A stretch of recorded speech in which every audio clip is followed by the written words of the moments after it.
Take out the notes for Unit 5, Mod 1. We're going to be talking about discrete and continuous random variables. These are quantitative variables, so we're talking about numbers. And there's a difference between discrete and continuous. Discrete is, they say, countable numbers. A lot of times, if I'm able to list all the possible outcomes, then we have a discrete variable. Continuous can take on any number. Okay, so here's two examples down here. We talk about discrete, we say shoe size. I use shoe size because most of the time when people think of discrete, they think of whole numbers. But we could list possible shoe sizes, 5.5, 6, 6.5, 7. So that's also a discrete variable. Your foot size is continuous, and most measurements are. They can take on any value. You can get as specific as you want. You can go a 16th, my foot is 7 inches and a 16th and a 32nd, so on and so on. So it can take on any value. That's continuous. So that's the difference between discrete and continuous.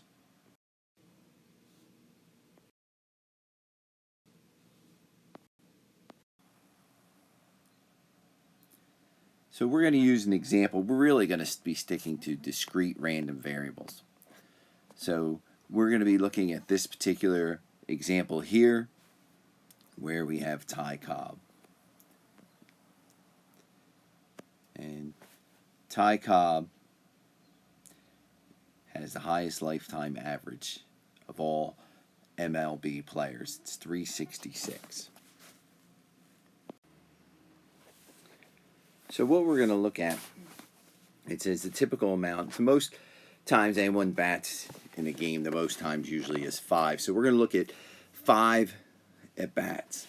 And it says let X equal the number of base hits in 5 at bats. So here's X, our random variable. And what we're looking at here is, we're looking here. X is right here. That's the number of hits. And we go 0, 1, 2, 3, 4, 5. Right there. There they are there.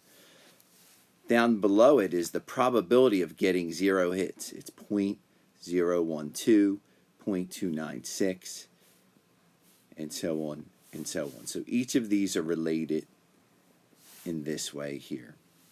So we're going to answer these questions. And it tells us down here, it's saying, show the probability distribution is legitimate, make a histogram, describe what you see, what is the likelihood he'll get 3 or more hits in any given game, calculate and interpret the mean and standard deviation. So when we look at this, how do we show that this is a legitimate probability distribution? Well, each cell, each one of these here, has to contain a number between 0 and 1.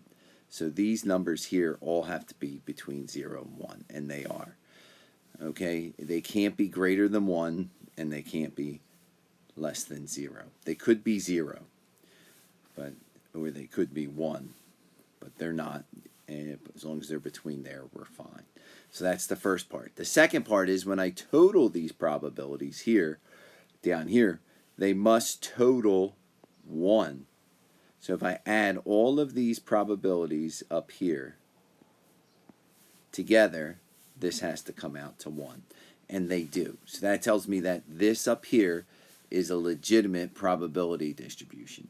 So I'm okay now with that. So this up here, where I'm erasing here, is a legitimate probability distribution. So we can move on to the second part. And we can create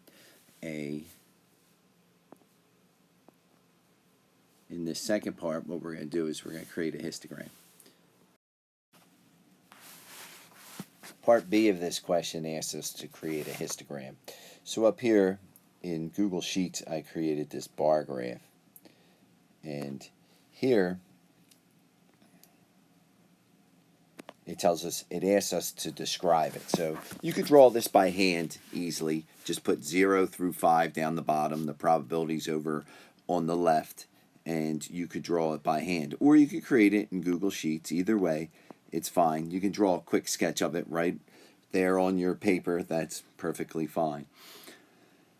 It asks to describe it. So if I'm describing it, first thing I notice is that the largest number of hits is 2. So that's the first thing I would state, that 2 is the one that occurs the most often. The least is 5. My possible values are from 0 to 5, so that's the range. When I'm describing things, I use center, shape, and spread. The center of this thing is 2. The spread of this thing is 5. My shape, finally, if I'm looking at it, I would say is symmetrical. And then I'd move on to part C. Part C asks me, what's the probability of getting 3 or more hits? And all I have to do is add those together. Add the probability of getting 3, 4, or 5. Add this probability, this one, and this one.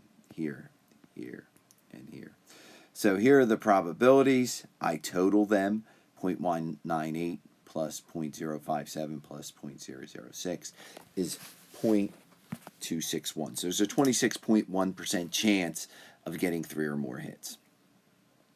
The next part is we're going to find the mean and the standard deviation, and we're going to use the graphing calculator to do this. I'm also going to show you the formula if you want to do it by hand, but once you see how it's done with the graphing calculator, you're not going to want to do this by hand. So let me grab this little video right here. First off, I'll have to erase all of this. It's the best thing I can do is erase all of this so it's out of my way.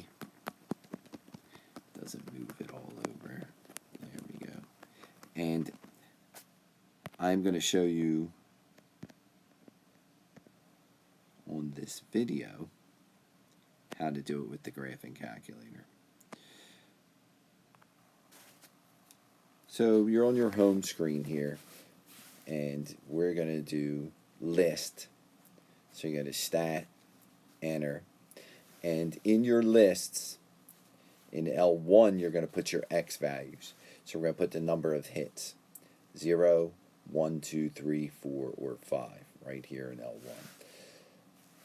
Over in L2, I'm going to put the probabilities. So L2, I take the probability for each one, 0, and I put the 0.012. For 1, I put 0.296, and so on. They have to be across from each other. They're forever linked. It's not like I can randomly put these things in here. There's an order to them. 0 goes with 0.012, and so on. So I have L1 and L2. After I have all of my data in there, I'm going to go to my home screen. I'm going to do second, quit. And here at the home screen, I'm going to do stat, calculate. 1 variable statistics, hit enter. In list, I'm going to put L1, which are my X values. In list frequency, L2, which is my probabilities. I'm going to go down to calculate, hit enter, and it's giving me my information. This X bar up here, the 2.01, that's my mean. Now X bar is a sample mean, but mu, for X, which is what we're finding, is a population mean. It's calculated the exact same way. So this 2.01 is the expected value. That's our mean. Down here, sigma x, down the bottom, 0.95, and Sx, they're both standard deviations. We're concerned with sigma x. You notice there's not even an Sx in this case. So we have 2 different values. This is how I find the mean, the x bar, the 2.01, and then the sigma, this little squiggly one down the bottom right there with the x, is my standard deviation. That's the 0.95. So they're the 2 values I was looking for.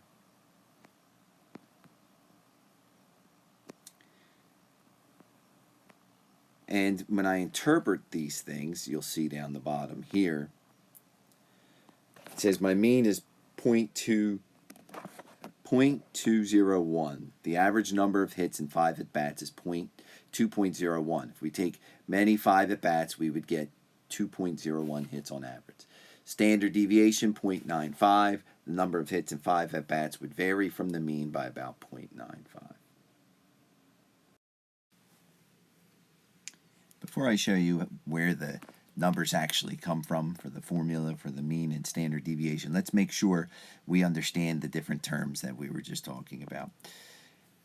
So as I'm looking through these things here,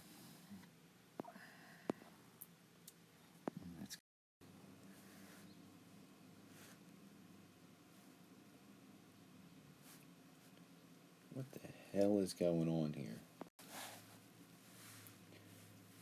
So for this last part here, we're going to be looking at standard deviation. Standard deviation is a typical distance away from the mean. And the formula can be a little scary here. It's really not that bad. When you're looking at this here, they're taking each x, subtracting it from the mean, squaring it, multiplying by the probability, then totaling all of them, then taking the square root. It's a lot to do by hand, so having a graphing calculator will really help you.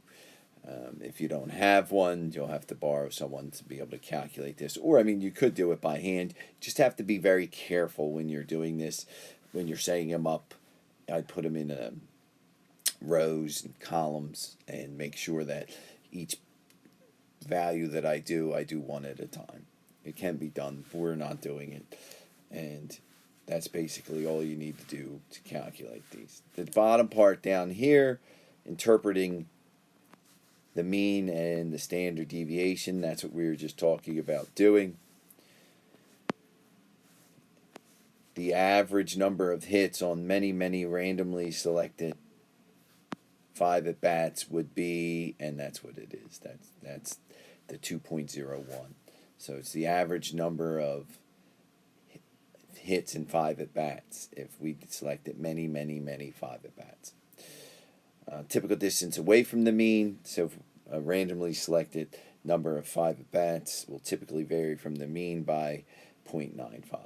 And that's how I interpret standard deviation.